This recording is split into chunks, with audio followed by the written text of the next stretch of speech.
देखो, दुर्योधन जो था ना, महा महा अहंकारी, स्वार्थी, अरियल और कंट्रोलिंग नेचर का था। वो बहुत ही डोमिनेटिंग नेचर का था। उसका जो सोच था ना, वो ये था कि लोग सिर्फ और सिर्फ मेरी हर बात में हाँ करें और मेरी हर बात को ब्लाइंडली सपोर्ट करें। वो अपनी बात को लोगों से कटवाना बिल्कुल पसंद नहीं करता था। उसे ये भी अच्छे से पता था कि वेद व्यास ने युद्ध के पहले ही ये भविष्यवाणी की थी, धृतराष्ट्र को बहुत अच्छे से बता दिया था कि युद्ध का परिणाम ये होगा कि आपके 100 पुत्र जो हैं युद्ध में स्वाहा हो जाएंगे। लेकिन इतना सब कुछ जानते हुए भी वो अधर्म के रास्ते पे रहा और बहुत ही प्राउडली अपने जो गुरु थे द्रोणाचार्य को, भीष्म पितामह को कहता था कि ये जितने लोग हैं ना, मेरे संगी साथी परिवार के लोग, सब मेरे साथ युद्ध में लड़ने वाले हैं, मेरे लिए मरने को भी तैयार हैं। देखो, गौर करो ना, तो ये जो छोटी सी बात है कितनी बड़ी शिक्षा देता है। ये क्या बता रहा है? दुर्योधन को पता है, युद्ध का परिणाम भी पता है कि युद्ध में सब लोग खत्म हो जाएंगे, लेकिन फिर भी वो खुद भी मर रहा है और अपने साथ पूरे परिवार को, हित नाता, रिश्तेदार, इष्ट मित्र सब हैं जितने, सबको मरवाने को वो तैयार है। आप देखो, अगर गौर करो ना, तो जिस समाज परिवार परिवेश में आप रहते हो ना, आपके जो रिश्तेदार होते हैं, निकटवर्ती या ओन ब्लड होते हैं, वो दुर्योधन प्रवृत्ति के ज़्यादा होते हैं। और सरप्राइज पार्ट ये है कि आप ऐसे दुर्योधन प्रवृत्ति के, नकारात्मक प्रवृत्ति को लोगों के साथ बहुत प्यार से बैठते हो, बातें करते हो और इनके अप्रूवल पे जीते हो। मुझे बड़ा ही आश्चर्य लगता है कि आप ऐसे लोगों की जो मनसा होती है, अंतर मन को क्यों नहीं पढ़ पाते हो? आप क्यों ऐसे लोगों के साथ बैठते हो? क्योंकि कहीं ना कहीं आपके अंतर मन की शक्ति कमज़ोर है। आप हिल जाते हो कि अगर हम ऐसे लोगों को छोड़ देंगे तो वास्तव में समाज में हम नहीं सर्वाइव कर पाएंगे। आपको सिंपैथी गेनर बन के रहने की आदत है, या दूसरे शब्दों में कहो तो आपका ऊपर वाला पे पूर्ण रूप से विश्वास नहीं है। आप देखो, ऐसे जो लोग होते हैं ना, हमेशा नकारात्मक बातें बोल के आपके जीवन में अरंगा लाएंगे, आपके लाइफ में टांग अड़ाते रहेंगे, आपके दिमाग को डिस्टर्ब करते रहेंगे।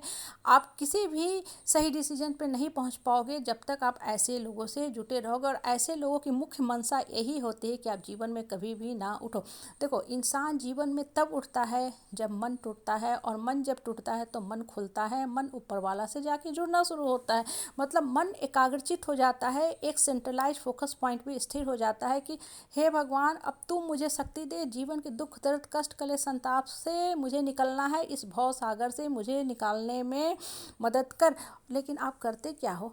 सब कुछ पता है, सब कुछ पता है, लेकिन कहीं ना कहीं आपका होता क्या है ना, कि जिस समाज में आप रहते हो ना, ये जो नकारात्मक प्रवृत्ति के जो लोग होते हैं ना, इनकी निगेटिविटी की जो एनर्जी होती है इतनी हेवी होती है कि कहीं ना कहीं से घूम फिर के ये आपके पास आ जाते हैं।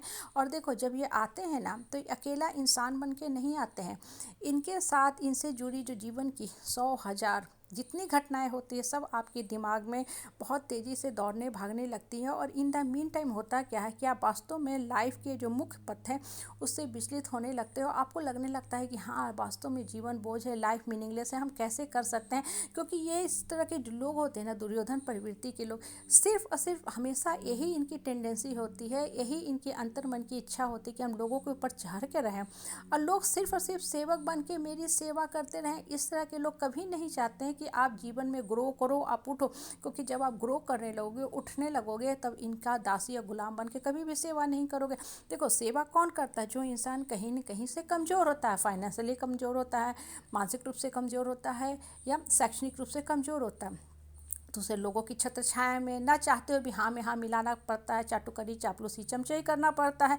और सबसे बड़ी बात, ऐसे लोगों की जो अंतर्मन की जो शक्ति होती है ना, वो भी कहीं ना कहीं खोखली होती है, पूर्ण रूप से ऊपर वाला पे विश्वास की कमी होती है। तो फिर से गिर पड़ के वहीं चले जाते दुर्योधन प्रवृत्ति के लोगों को पास। और देखो, जितना ज़्यादा इस प्रवृत्ति के लोगों के साथ उलझोगे ना, ये तो मरने वाले हैं ही, उठने वाले हैं ही नहीं, आपको भी डुबो देंगे, आपकी भी जीवन लीला पे ग्रहण लगा देंगे। ये जीवन देखो बहुत सुंदर है, परिस्थिति है, परेशानी है, सब कुछ है और सब कुछ चलता रहता है। और सिर्फ किसी एक आदमी के साथ नहीं है होता है ऐसा। आप एक्सेप्शनल हो कि सिर्फ भगवान ने आपको ही कष्ट दिया है। बहुत से लोगों को बहुत बहुत कष्ट देता भगवान देता है, या उसको कर्म के हिसाब से ही मिलता है, ये बोलो। लेकिन वो इंसान देखो उठने वाला था, ठीक है, मन से नकारात्मक लोगों की नकारात्मक बातों को पूर्ण रूप से हटा दिया। तो उसके जीवन में जो ग्रहण लगा हुआ था, नकारात्मक लोगों की बातों का जो ग्रहण लगा हुआ था, वो हटता गया। और जैसे जैसे नकारात्मक बातें हटते गए ना, उसके जीवन का सूर्योदय जो है उदित होने लगा, उगने लगा। ये जितने ज़्यादा नकारात्मक लोगों के साथ आप बैठोगे ना, आपके जीवन में हमेशा ही ग्रहण लगता जाएगा, जीवन आपको हमेशा ही अस्थि अस्त लगेगा। जबकि लाइफ ऐसा होता कुछ नहीं है, लाइफ बहुत ही सुंदर है। ये डिपेंड करता है कि आपकी सोच कितनी सुंदर है, जितनी सुंदर सोच होगी उतना सुंदर आपका जीवन होगा।